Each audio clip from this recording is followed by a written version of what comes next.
The wind on the Blue Ridge that December night did not howl. It hissed. It came down the spine of the mountain in long, low breaths, dragging snow across the road in white ropes, erasing the yellow line, erasing the shoulder, erasing the world. And somewhere inside that erasure, a 41-year-old widow named Eleanor was driving a Bronco with no paint, a child with asthma in the passenger seat, and $43 in her coat pocket. She had not eaten since the day before. She had not slept since the day before that. And when the headlights caught the iron gate of a lodge that had been empty for 16 years, she did the only thing a mother left in this world can do. She picked up a porch stone and broke the kitchen window. People in town would later say she was a thief. They would say she was a squatter. They would say, a woman like that with no husband and no address, and a child wrapped in a coat 3 sizes too big, had no business inside a house like the Hatcher place. But what none of them knew, not the sheriff, not the cousin, who came knocking with a lawyer, not even Eleanor herself, was that the lodge had been waiting for her. That somewhere upstairs behind a panel in the attic, a woman named Margaret Hatcher had left a letter 16 winters ago that began with the words, "To the mother who finds her way to my door." Before we go any further into the snow with Eleanor and her daughter, I want to ask one small thing of you. If stories about quiet courage, about second chances, about the lights, people keep burning for the ones they love mean something to you, take a moment to subscribe and keep the lantern lit on this channel. Your presence here is what keeps these stories alive. Now let us return to the mountain. The Bronco's heater had given up somewhere past Marion. One long sigh from the dashboard, a smell like burnt thread, and then nothing but the rattle of the fan pushing cold air through colder vents. Eleanor had pulled over on the shoulder and held her hands against the vent like she was praying to it. Nothing. She had wrapped her daughter Maddie in the wool blanket from the back seat, then in her own coat, then in the flannel shirt that had been Tom's, the one she still slept in some nights, because it smelled faintly of cedar and motor oil, and the man who used to carry her up the stairs when she fell asleep on the couch. Tom had been gone 2 years that February. A beam at the mill, a moment of inattention, a phone call from a foreman who could not get the words out. After that came the hospital bills. They had not finished paying the house they could no longer afford. The slow, quiet shame of a woman packing her child's drawings into a cardboard box because the bank wanted the walls back. Now the snow came sideways across the windshield, and Maddie was wheezing in that small, polite way she had, as if she did not want to bother her mother with the fact that she could not breathe. Eleanor reached across the gear shift and put her palm on her daughter's chest. 7 years old, ribs like a sparrow's.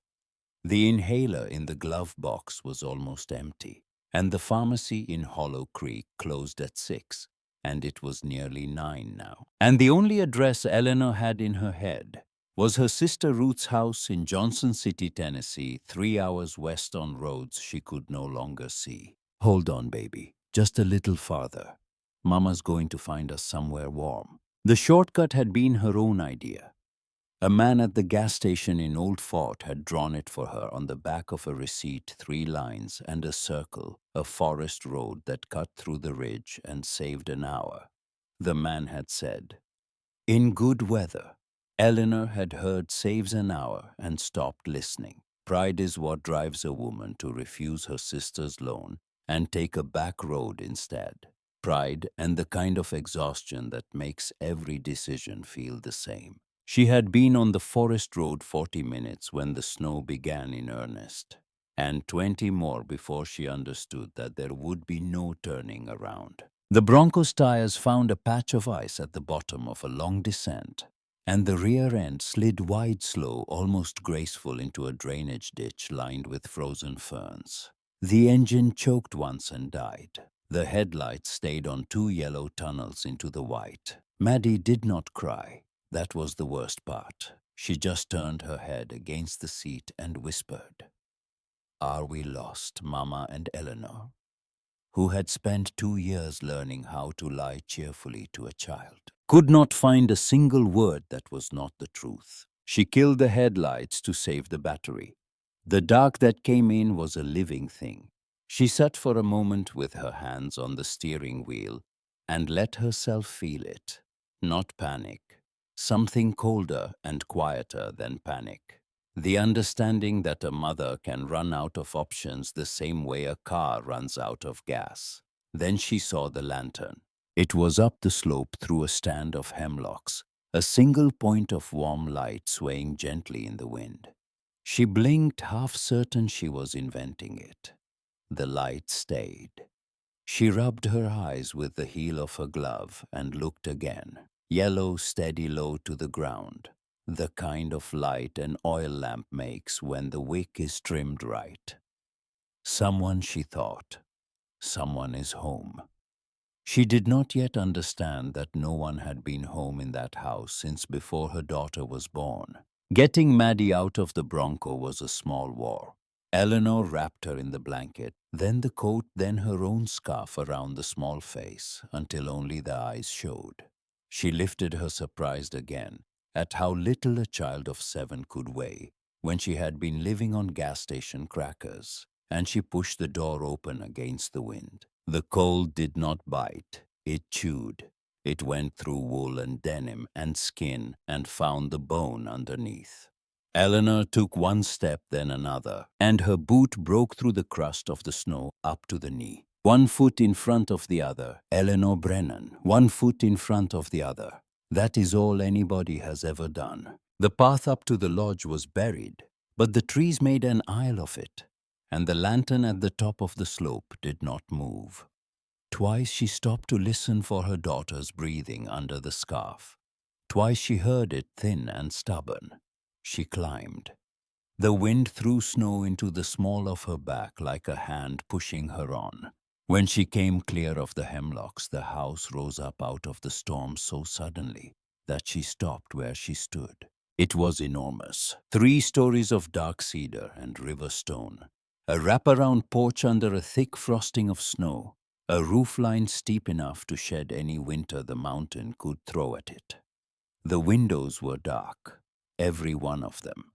The lantern she had seen was hanging from an iron hook by the front door, swaying in the wind, its small flame impossibly alive against the white.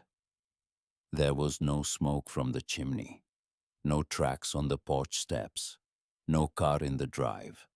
Only the lantern, burning by itself as if someone had hung it there an hour ago and stepped inside to put the kettle on. Eleanor climbed the porch steps with her daughter on her hip, and she knocked. She knocked again. She tried the door and found it locked. She called out, her voice cracking the way a voice does when it has not been used kindly in a long time. "Hello, please. My little girl is sick. Please."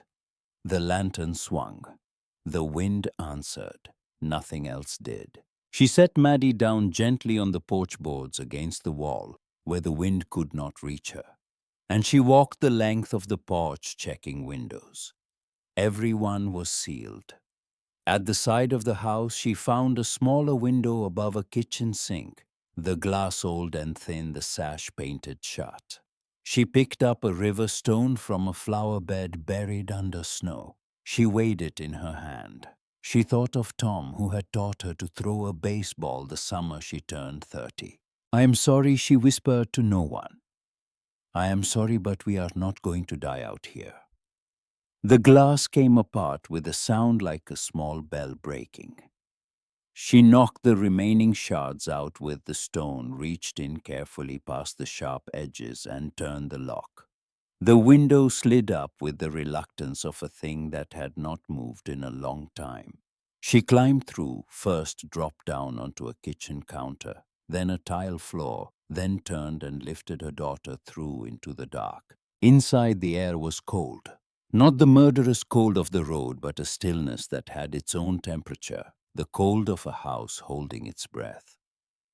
Eleanor stood in the dark kitchen with Maddie in her arms, and she listened. No furnace ticking, no clock, no refrigerator hum.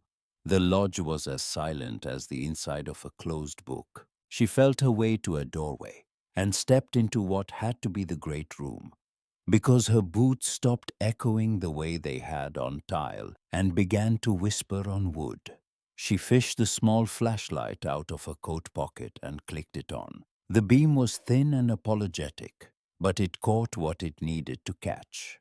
A river-stone fireplace 2 stories tall with a deep iron grate and split logs already stacked in a wicker basket beside it. A leather sofa, draped with a wool throw the color of a robin's egg. A grandfather clock against the far wall hands stopped at 4:20. And on the long pine mantel, a row of framed photographs facing the room, as if they were watching her come in. She did not look at the photographs yet.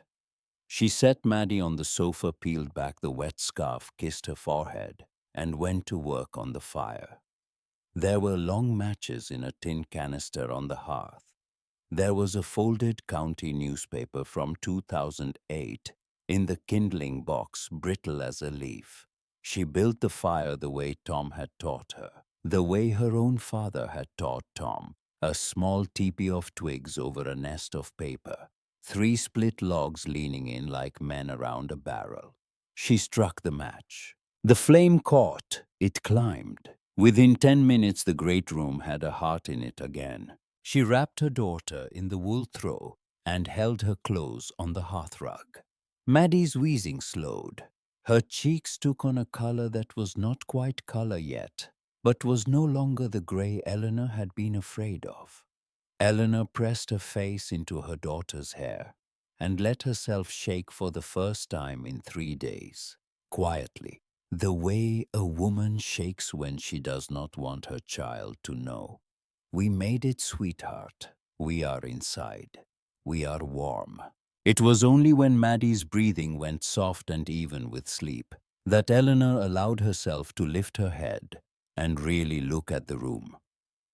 The flashlight beam wandered. A tall bookshelf, hardcover spines, no dust shadows on the wood where books had been removed. A roll-top desk with a brass lamp. A child's wooden rocking horse in the corner. The kind that has been in a family long enough to be polished smooth by small hands. A wreath of dried laurel hanging in the archway. The ribbon brown but intact. None of it looked abandoned. All of it looked paused, as if the people who lived here had stepped out into the yard to call the dog in and had simply somehow never come back. She stood careful not to wake Maddie and walked into the kitchen with the flashlight. She had it in her head to find water to fill a pot, to put something warm into her daughter when she woke. The kitchen was big and old-fashioned. A farmhouse sink, a long pine table, copper pots hanging from a beam. She opened a cabinet looking for a glass. The first twist of the night was a small one, but it was the one that made Eleanor's hand stop in midair. On the shelf inside the cabinet sat a box of stick matches, the strike strip still raw and unworn, and a tin of powdered milk with a date of October of last year. Last year. Not 2008, not before her daughter was born. Last year. Eleanor stood with her flashlight on the matches, and she felt the back of her neck go cold in a way that the storm had not managed. Someone had been here. Someone came here. Not often, not last week, but within a season. Someone climbed these porch steps, unlocked these doors, and left these small ordinary things behind for whatever reason a person has. She set the matches down very carefully, as if they were something living. She walked to the great room, and she stood between the front door and her sleeping daughter. She looked at the door. She looked at the fire. She looked at the lantern outside the front window, still swaying, still burning. She crossed the room and she slid the iron deadbolt into place. Then she pulled an armchair slowly an inch at a time so the legs would not scrape, and she set it across the door. "If you come back tonight," she said to the empty house, "you will have to come through me."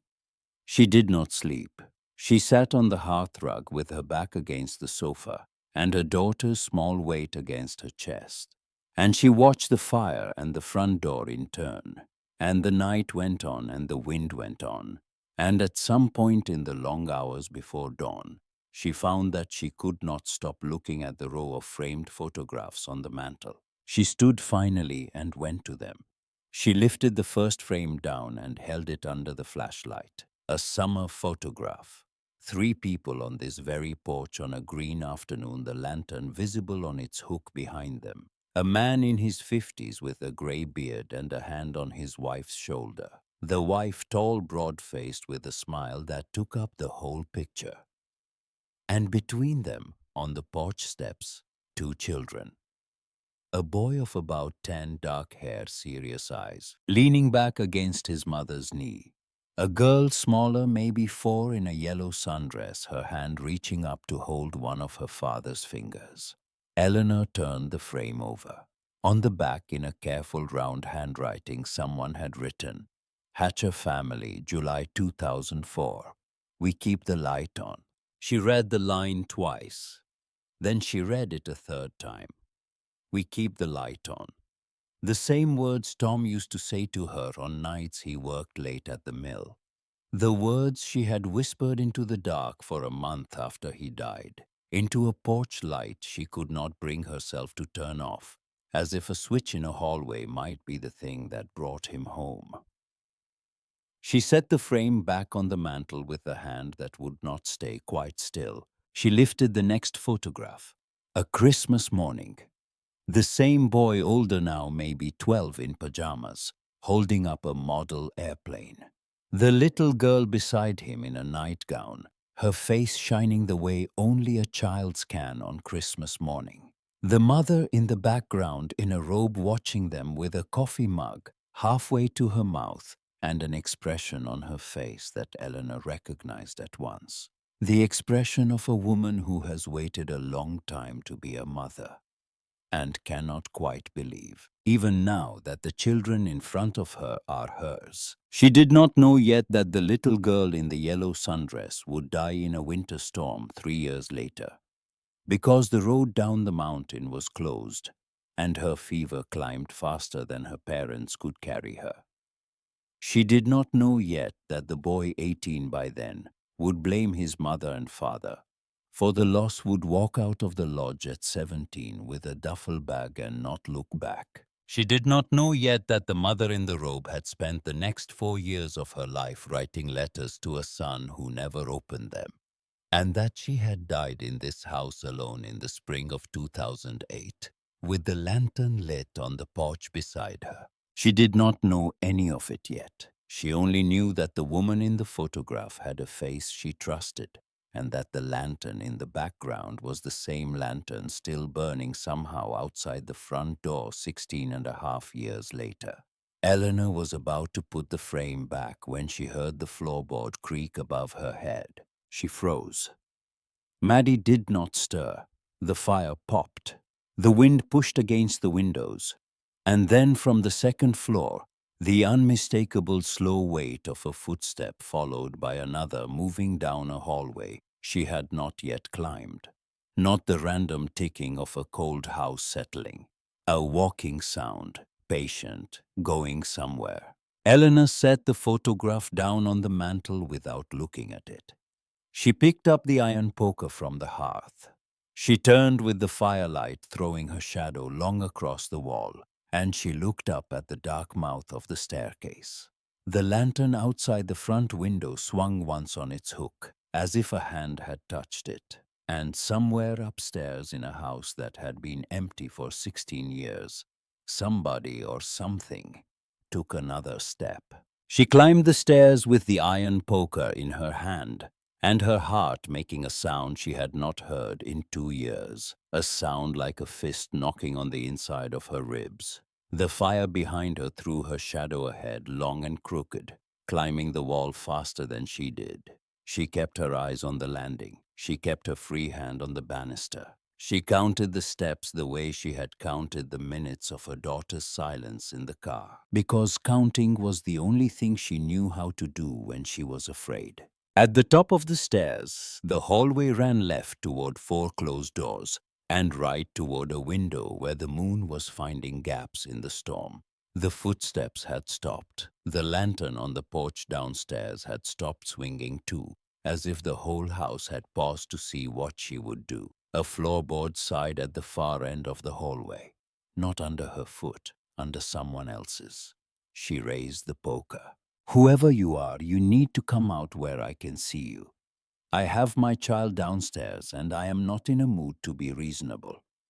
A voice came back, old slow with the gravel of cold mornings in it. "Easy, ma'am, easy. I am setting down what I am holding. I am stepping where you can see me. I am not anything to be afraid of." A man came forward into the moonlight from the window. He was tall and thin in a canvas coat with a sheepskin collar, snow still melting on his boots. His hair was the color of an old fence post. His hands were empty and held out at his sides the way a man holds his hands when he wants you to know they are empty. There was a brass ring of keys on his belt and a small kerosene can on the floor behind him. "My name is Silas Webb. I have been the caretaker of this place since the year your daughter was likely born. I came up the back stairs from the mudroom because I saw the lantern lit, and I knew Margaret Hatcher did not light it on account of she has been gone since the spring of 2008. I did not know anyone was inside. I am sorry to have frightened you." Eleanor did not lower the poker. She did lower her voice. "You have keys, I do. You came up the back way without knocking." "I did. I will not do that again. I would like to make us a pot of coffee and sit by the fire and tell you what I know, if you will let me." She looked at him a long moment. He had a face like a barn door weathered to a soft gray, and eyes that did not blink away from hers. She had learned in 2 years of standing alone in the world to read a man's hands before she trusted his words. His hands were steady and old, and had a small tremor in the left one that no liar bothers to fake. She let the poker come down to her side. "The coffee is in the cabinet over the stove," she said. "I already found it." He nodded once the way a man nods who has been given something he did not expect, and he went down the stairs ahead of her so she could keep her eyes on his back. They did not speak while he made the coffee. He used a battered tin percolator from the bottom shelf, which he found without looking, and a half tin of grounds from the same cabinet she had searched.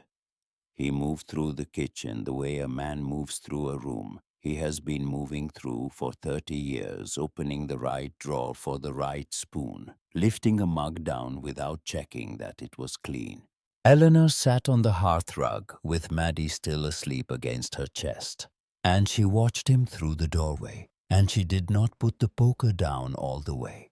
She set it within reach of her hand. He came in with 2 mugs and he set hers on the hearth, and he sat down on the floor across the fire from her, because he saw without being told that she would not want him on the sofa near the child.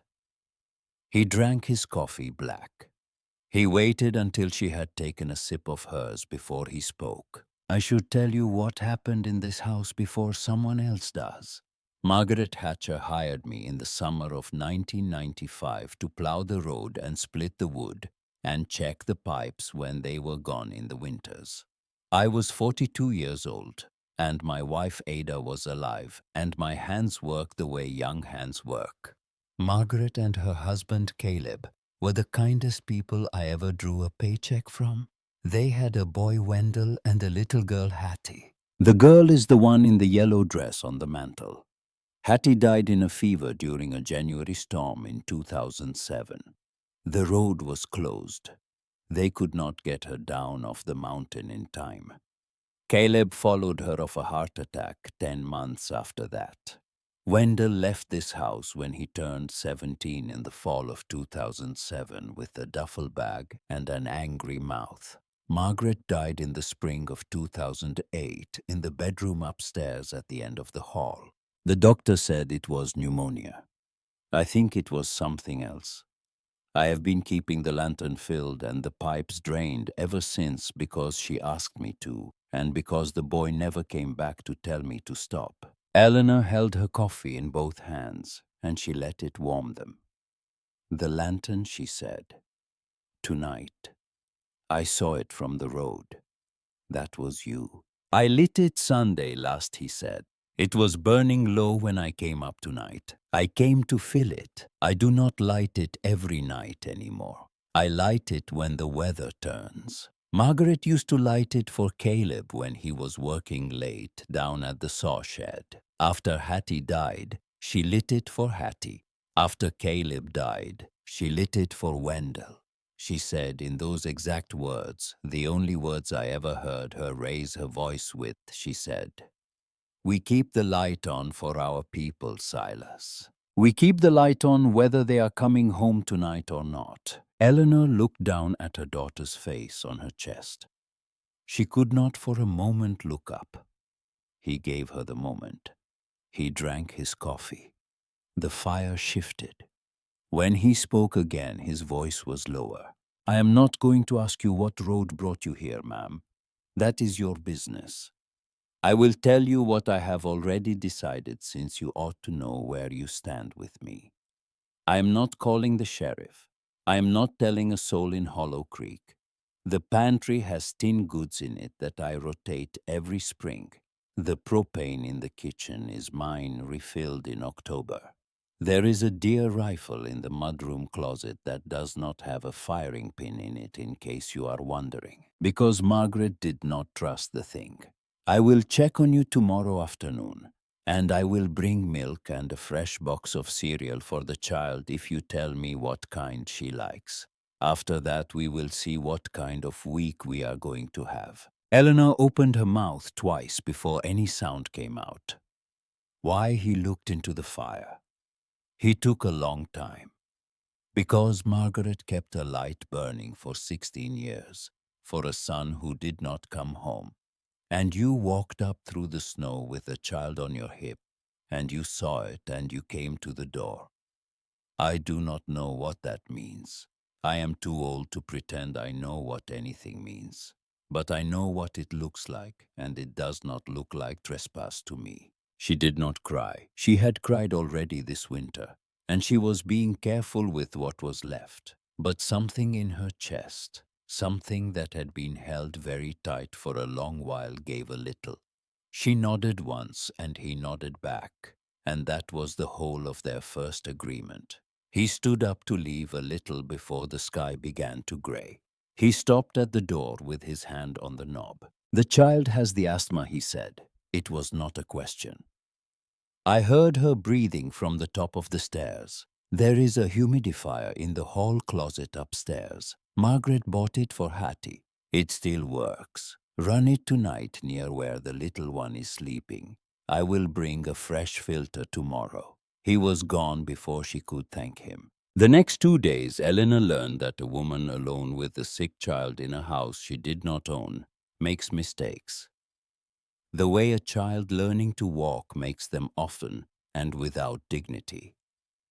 She flooded the wood stove on the first morning, trying to be generous with the kindling, and the great room filled with smoke, until she opened every window on the ground floor and stood in her coat in the snow, holding her coughing daughter and laughing in a way that was not quite laughing. She tried to thaw the kitchen pipes by running the gas burner under them, and she scorched the underside of the sink before she remembered that Tom would have told her to use a hairdryer if she had one, or a hot rag if she did not. She melted snow in a stock pot for washing water and forgot it on the stove and boiled it down to a hard white ring she had to chisel out with a butter knife. Every failure she met with a small private grimace, and then a small private steadying breath, and then the next thing. She had been failing in front of no one but herself for 2 years. The house at least did not judge her. Silas came in the afternoons. He did not announce himself with theory. He brought a humidifier filter on Tuesday and showed Maddie how to fill the reservoir. And Maddie, who had not spoken to a man older than 30 since her father died, watched him pour the water with the seriousness of a small surgeon. On Wednesday, he brought a chimney brush and let Eleanor do the work of running it up the flue while he held the ladder. He said almost nothing. He corrected her once, when she was about to put green pine in the stove, and his correction was the single word. No, spoken gently, the way a man says no to a horse he respects. He told her one thing about himself that she did not ask for on the third afternoon while they were stacking split logs on the side porch. My Ada died in the May of 2013, 12 years now. I have a porch light on a timer at my cabin half a mile east of here. It comes on at dusk and goes off at dawn. I have not changed the bulb out for anything but the same kind it was when she put it in. I am not telling you that to compare. I am telling you because you saw the lantern from the road and you came up the slope, and I want you to know that I know what a light like that is for. She did not answer him. She handed him another log. On Thursday morning, a paper bag appeared on the front porch. There was no note. Inside was a wool sweater, sized for a child of about 6 or 7, hand-knit in a soft cream color. The cuff slightly worn the way a sweater's cuffs are worn when it has been loved by another child first.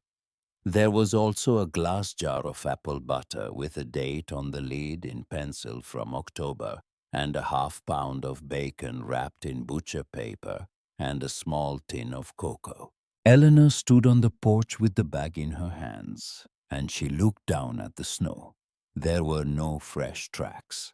Either someone had come before dawn, or someone had come on foot through the trees the way Silas came. She did not think it was Silas. The handwriting on the apple butter was a woman's. She set the sweater on Maddie that afternoon. It fit as if it had been made for her. Maddie touched the cuffs and said quietly, in the way she had begun to say things quietly in this house, as if she were inside a chapel, "Mama, somebody is being kind to us." Eleanor sat down on the floor and pulled her daughter into her lap, and she said, "I know, sweetheart, I know." She did not yet know that Ruth May Pickett, who had run the small grocery in Hollow Creek for 41 years, had heard a rumor from Silas about a woman and a child at the Hatcher place, and had walked her old cousin's basket up the mountain at 4 in the morning, because she remembered being 23 and broke and pregnant and standing in a doorway in a snowstorm, with nothing to give her own baby but the empty pockets of her coat. Eleanor began in the slow hours of those afternoons to read. There was a leather-bound notebook on the roll-top desk in the great room. Margaret Hatcher's handwriting was on the first page in the same round, careful hand from the back of the photograph. Eleanor had not opened it before, because opening it had felt like reading another woman's mail. On the third evening, with Maddie asleep in the chair beside her, and a fire low in the grate, she opened it. She did not read straight through. She read pieces. Christmas of 2005. Caleb building a sled for Wendell from oak scraps and a pair of old skis. A page about Hattie learning to say lantern before she could say her own name. A page about an argument with Wendell at 14 over a dog the boy had wanted and Caleb had refused. The first time Margaret used the phrase, "I am not his by blood, but I am his by every other thing." Eleanor read it twice and then a third time, and she felt a cold thing turn over in her chest. She turned to the back of the notebook. The last entries were the ones she could not stop reading. March of 2007. The boy will not look at me. He sat at the table tonight and would not eat. He says I should have driven Hattie down myself. He is 15 years old and he is carrying her death on his back like a stone, and I do not know how to lift it off him. Caleb says, give him time. I do not think we have the kind of time that does that work. October of 2007. Wendell left this morning. He took the duffel bag and the truck keys from the bowl. He did not say goodbye. He took the photograph of Hattie from his nightstand and he left the one of me.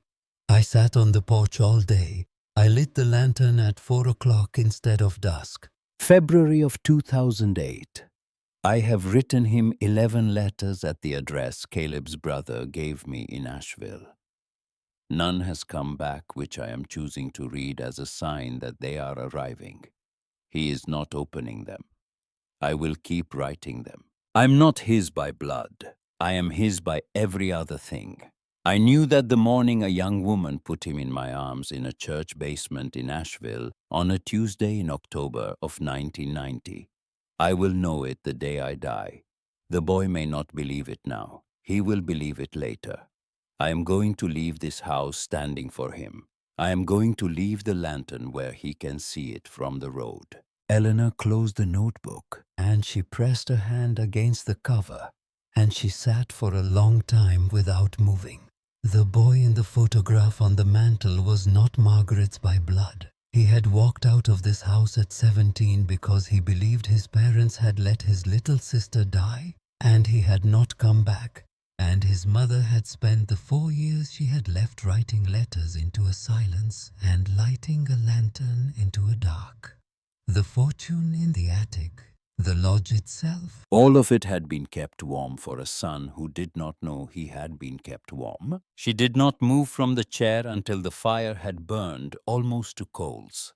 The truck came up the drive on Sunday morning in the kind of low gray light that comes after a storm has emptied itself. Eleanor was at the kitchen window with her hands in a dishpan when she heard the engine. She wiped her hands on a towel and went to the front room and stood at the side of the window and looked out through the curtain. A black pickup, older, mud on the wheel wells. A man got out of the driver's seat and stood by the open door for a long minute looking at the porch. He was tall. He had a dark wool coat and his hair was cut close. He did not look at the house the way a stranger looks at a house. He looked at it the way a man looks at a place he used to know. He came up the porch steps slowly. He stopped at the top and he put a gloved hand on the iron hook where the lantern hung. He did not knock. He stood for a long moment with his hand on the hook, and Eleanor saw even through the curtain the way his shoulders moved once and went still. Then he knocked. She opened the door because there was nothing else to do. He looked at her without surprise, which told her that someone in town had told him she was here. He looked past her into the great room at the fire and at the small girl asleep on the sofa, and his face did something that Eleanor would think about for a long time afterward. It collapsed and then rebuilt itself in the space of a breath. "My name is Wendell Hatcher," he said. "I grew up in this house. I have not been inside it in 18 years. A man named Silas Webb called me on Friday and said there was a woman and a child here who had not stolen anything and that I should come up. I would like to come in if you will let me." She stepped back from the door. He came inside and he did not look at the great room and he did not look at her. He looked at the row of photographs on the mantel and he walked across the room as if he were walking through deep water, and he stopped in front of them with his back to her. He lifted the photograph of the four of them on the porch. He held it in both hands. He did not speak. After a long while he set it down, and he walked without asking, and without seeming to need to ask, down the hallway and up the stairs to the second floor. Eleanor heard the door of the little room at the end of the hall open. She heard the floor creak under his weight. She heard nothing else for almost an hour. When he came back down the stairs, he was carrying the carved wooden music box from the floor of Hattie's room. He sat down on the hearth across from her sleeping daughter. He turned the small brass key. The first notes of Shenandoah came out into the room thin and clear. He bent his head over the box and he wept with the long, hard, quiet weeping of a man who has not allowed himself the privilege of weeping since he was a boy. And Eleanor sat across from him, and she did not look away, and she did not speak because there was nothing in her 2 years of widowhood that had taught her anything, but that the only kindness you can offer a man at the bottom of a grief is the kindness of staying in the room. The music box ran down. He wiped his face with the back of his hand. He did not look at her when he spoke. I told myself I would come up here, take what was mine, and have it sold by spring. I told myself I would not feel a thing. She said, I know.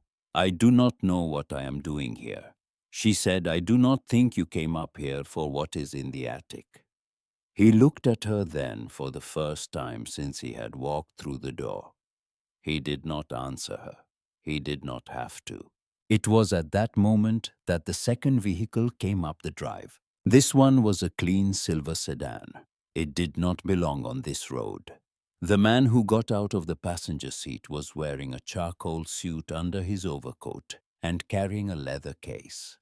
The man who got out of the driver's seat was 45 or 50, soft in the middle, with a face that looked like Wendell's face if you took the bones out of it. He stood in the drive and looked up at the porch with the satisfied expression of a man who has driven a long way and arrived exactly on schedule. Wendell stood up from the hearth. He set the music box gently on the mantel next to the photograph of his sister. He went to the window. He looked out for a long moment. When he turned back to Eleanor, his face had gone the color of wet ash. That is my cousin Royce, he said. I have not seen him since my mother's funeral. The man with him is a lawyer. I do not know yet what he is here to do, but I know my cousin Royce, and he did not drive up a mountain in February to pay his respects. The knock at the door came hard and twice the way a man knocks who is sure the door will be opened. Wendell did not move toward it. Eleanor did not move toward it.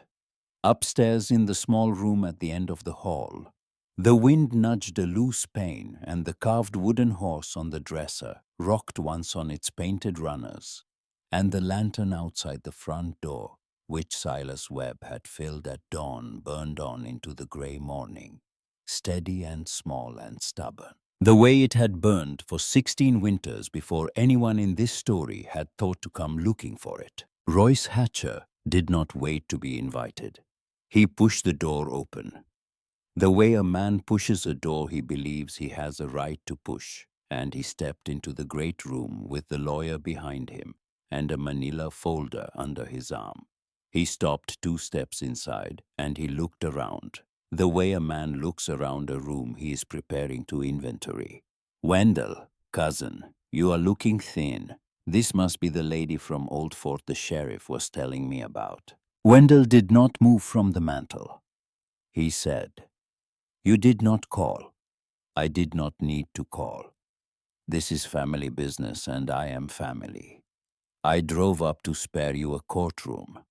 Mr. Halloran here is going to explain what we are doing, and then we are all going to have a calm conversation about how this property is going to be settled before the spring. The lawyer cleared his throat in the practiced way of a man who has been clearing his throat in other people's living rooms for 30 years. He opened the folder. He spoke without looking at Eleanor, which she noticed because in her experience the men who do not look at the woman in the room are the men who do not believe she will be in it for long. Mr. Hatcher, I represent your cousin in a matter concerning the estate of Margaret Hatcher, your adoptive mother. We have been able to confirm through the county records office that the will Mrs. Hatcher executed in 1998, naming you as her sole heir, was drafted before your adoption was formally completed in the state of North Carolina. The amendment she intended to file in 2008, recognizing the completed adoption and reaffirming your status, was never lodged with the clerk. There is therefore a colorable argument that the estate, including this property, falls to her surviving bloodkin under intestacy. My client is prepared to settle this matter privately and amicably with an offer for your interest in the lodge that I think you will find generous given the alternatives. Wendell did not look at the lawyer. He looked at Royce. You came up here to buy me out of my mother's house. I came up here, Royce said, to keep this thing out of a courtroom where it would embarrass us both. The developer in Asheville has offered a number for the parcel that none of us will see in our lifetimes again. You take the cash, I take the headache. Everyone walks away. The lady and her child, of course, will need to find other arrangements. Maddie stirred on the sofa. Eleanor put a hand on her daughter's back without turning her eyes away from the men in the room. The wool throw rose and fell under her palm. Wendell was very still. Eleanor had seen in 2 years of being a widow in waiting rooms and government offices the exact stillness of a man who is deciding whether to rake something he cannot afford to break. He stood with his hand resting on the mantel next to the music box. He looked at the photograph of his sister in the yellow dress. He looked at his cousin. When he spoke, his voice had nothing in it but the calm of a man who has finally arrived at the end of a long argument with himself. Royce, you will sit down on that chair, and you will keep your hands where I can see them. Mr. Halloran, you will set that folder on the table and you will not pick it up again until I tell you. I am not selling my mother's house. I am not selling her lantern. I am not selling the room my sister died in. You did not drive up here to spare me anything. You drove up here because you thought I would still be the boy who walked out of this house at 17. I am not that boy. He has been dead a long time. I am only sorry it took me until this morning to bury him. Royce smiled the way a man smiles when he is changing strategies in his head. Cousin, this is sentiment. Sentiment is expensive. The amendment was never filed. You can shout at me in this room all you like. You cannot shout at the statute. It was at that moment that Silas Webb came in through the front door without knocking. He had a satchel over his shoulder, and snow on the shoulders of his canvas coat, and the same calm in his face he had carried up the back stairs 5 nights before. He did not greet Royce. He did not greet the lawyer. He walked past them as if they were furniture, and he set the satchel on the long pine table, and he opened it, and he took out a brown envelope sealed with brittle wax. The wax cracked along one edge with the patience of 16 winters. Margaret gave this to me on the 17th of April in 2008, he said. He said it to the room, but he was looking at Wendell. She told me to keep it in the locked drawer of my kitchen desk. She told me not to bring it out for any sheriff or any cousin or any letter that came in the mail. She told me to bring it out on the day a person came to this house who would light the lantern without being asked.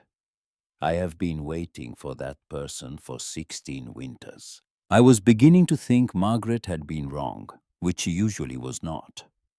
5 nights ago, a woman I had never seen before walked up out of a storm with a child on her hip, and she lit the wick I had let go almost dark, and she did not know she was doing it, and she did not know why. So this morning I drove down to my cabin, and I took this envelope out of the drawer, and I brought it here because Margaret was not wrong. He set the envelope on the table in front of the lawyer. He stepped back. The lawyer looked at the envelope the way a man looks at a snake that has come out from under a porch he believed was safe. He looked at Royce. Royce did not look back at him. The lawyer broke the wax with his thumbnail. Inside was a single document of 3 pages typed on the heavy paper. A notary uses signed in the round, careful handwriting Eleanor had been reading by firelight for 3 nights, and notarized by the seal of a clerk in the small town of Spruce Pine on the 18th of March 2008. It was a properly executed codicil to the will of Margaret Hatcher. It named her son Wendell, by adoption finalized in the autumn of 1990, as her sole and unconditional heir to all real and personal property, including the lodge on the parcel known in the county records as the Hatcher Tract. It contained a single sentence set apart on its own line under the legal language in the same handwriting as the signature. Love does not need blood to be true, and the law in this county, thank the Lord, does not require it either. The lawyer read the codicil twice. He folded it back into its envelope with the slow care of a man who has just understood that the afternoon he had planned for is not the afternoon he is going to have. He did not look at Royce when he spoke. This is properly drafted. It is properly witnessed. It is properly notarized. It supersedes the intestacy argument in its entirety. Mr. Hatcher, and now he turned to Wendell, I will not waste your time further. I will be in my car.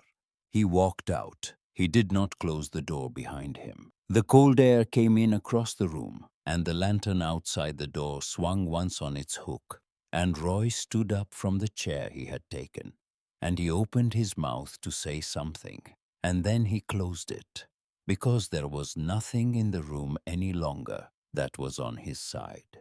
He left without looking at his cousin. The sedan started in the drive. It backed down the slope. It was gone.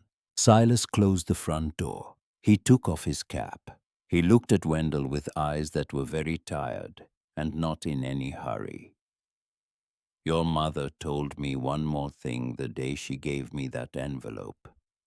She said, if the person who finds my Wendell ever needs a roof, you give them this house too.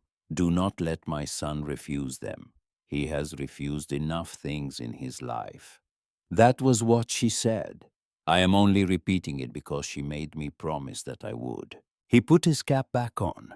He went out the front door. He did not stay for thanks. Eleanor would learn in the years that followed that he never stayed for thanks. He went home to a cabin half a mile east where a porch light burned on a timer for a woman who had been dead 12 years, and he did not come back up the hill until the next afternoon, because he knew, in the way old men who have buried wives know, that what was about to happen in the great room of the Hatcher Lodge was a thing that did not want an audience. Wendell sat down on the hearth. He did not look at Eleanor. He looked at the music box on the mantel, and at the photograph of the four of them on the porch, and at the small girl asleep under the wool throw. And after a long while, he put his face in his hands. She wrote me letters, he said. Silas told me about them on the phone Friday. He told me there were 11 of them. I never opened one. I made a habit for 18 years of not opening anything that came from this address.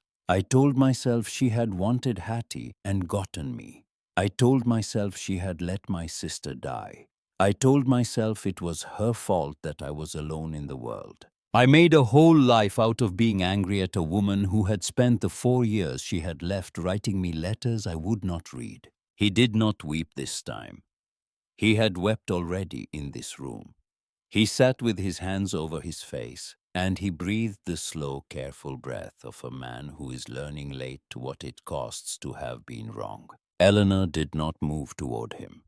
She had learned in the long, quiet evenings after Tom that grief does not want to be touched in the first minutes of its arrival. She waited. The fire crackled. Maddie murmured something in her sleep that sounded like the word lantern, and Wendell heard it, and he lowered his hands. The child knows the word. She has been hearing it for 3 nights, Eleanor said. I do not know how a word gets into a child that way. I only know that it does. He looked at her then. The firelight was on the side of his face, and there was nothing left in him of the man who had come up the porch steps an hour before. My mother kept this lantern lit for me for 16 years, he said. She did not know if I was coming back. She kept it lit anyway. I am sitting in this room because a woman I never met walked up out of a storm and lit the wick for her. I do not know what to do with that. I do not know what a person is supposed to do with that. I only know that I am not selling this house and I am not asking you to leave it. And I am going to ask you in a way that I hope is not clumsy, whether you and your daughter would do me the kindness of staying. She did not answer right away. She looked down at Maddie. She looked at the row of photographs. She looked at the roll-top desk where Margaret's leather notebook was still open to the page she had read last night. The page that said, "I am his by every other thing." She thought of Tom and of the porch light she had not been able to turn off for a month after he died, and of the words she had whispered into the empty hallway of a house she could no longer afford. "We keep the light on," she said. "We keep the light on Wendell. I do not know your mother. I never met her, but I know what she meant. My husband used to say it to me when he was working late at the mill. I have been saying it to nobody for 2 years. I think I would like to say it to somebody again."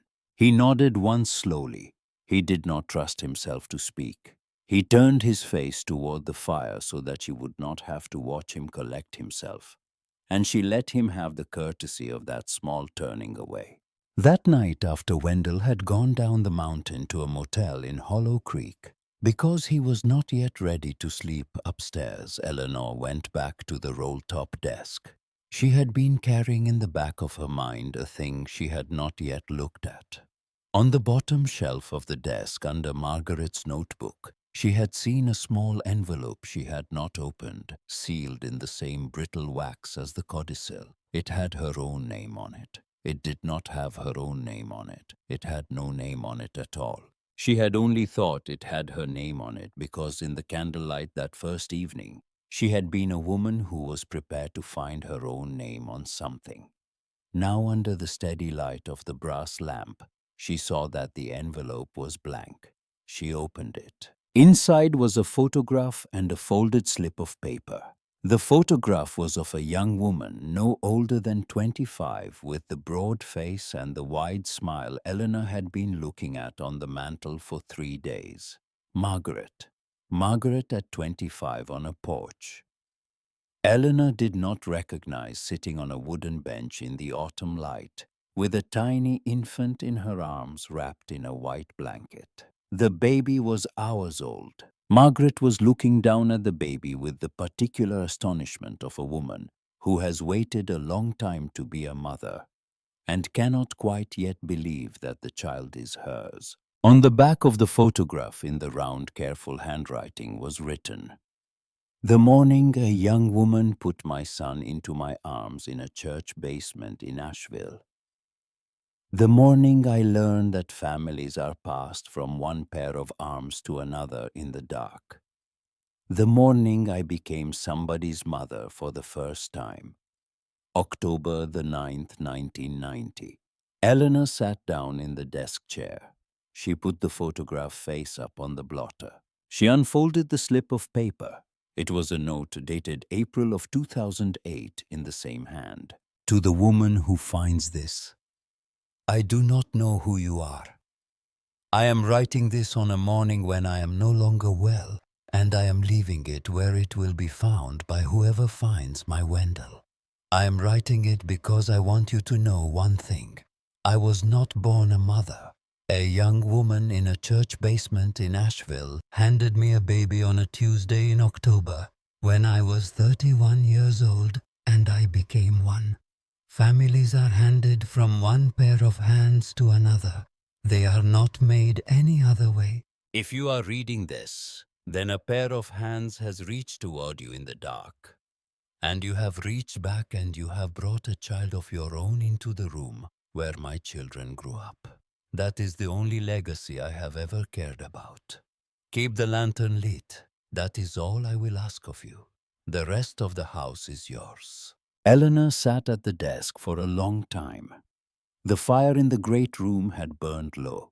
Maddie was asleep on the sofa under the cream-colored sweater that Ruth May Pickett had walked up a mountain in the dark to leave on the porch. The lantern outside the front door was burning the way it had burned for 16 winters. The way it would burn for many more, because Eleanor would fill it now and Wendell would fill it after her. And someday Maddie would stand on the porch in a coat of her own and reach up to the iron hook with a steady hand. She did not cry.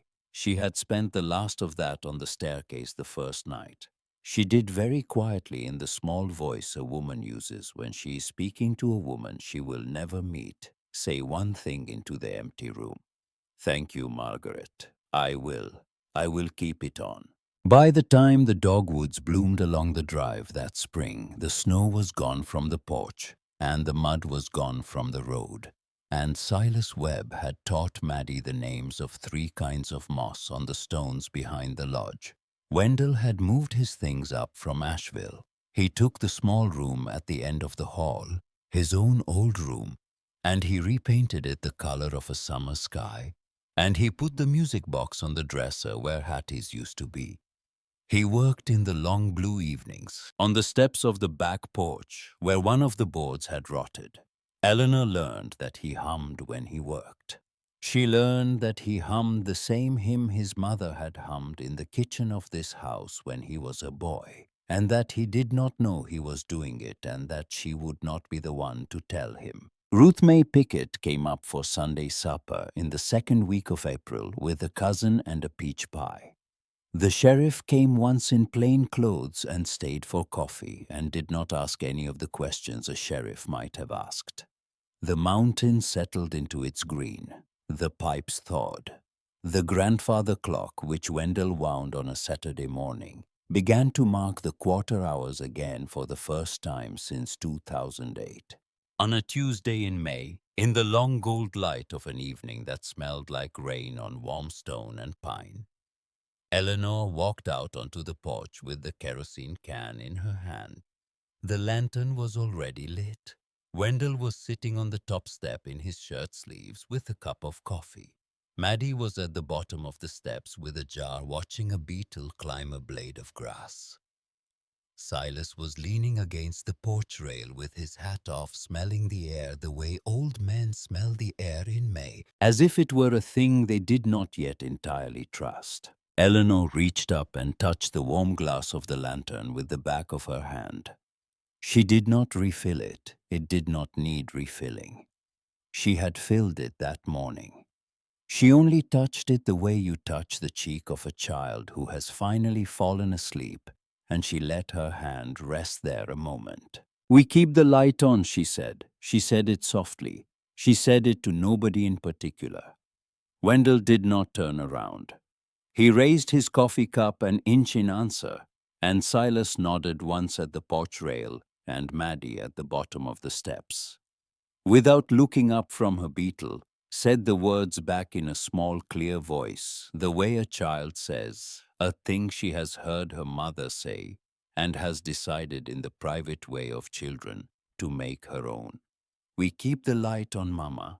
Behind them, through the open front door, the photograph of a young Margaret Hatcher in the autumn light of an Asheville porch sat on the mantel next to the photograph of 4 people in summer and the music box on Hattie's dresser. 2 floors up, in a room with the window open to the May evening, turned one full slow rotation in the breeze, and the first notes of Shenandoah drifted faint and unhurried down the staircase and out into the yard where nobody needed to hear them, and everybody did. If you have ever kept a light burning for someone who did not come home, or if someone once kept a light burning for you, leave a word below for the person in your life who reached for you in the dark. Tell us their name if you can. Tell us what light they lit. The next person who reads it may be standing tonight at the bottom of a long slope looking up through the trees for a single warm point of yellow, and your few words may be the wick that they find. Good night and rest well, and keep your lantern lit.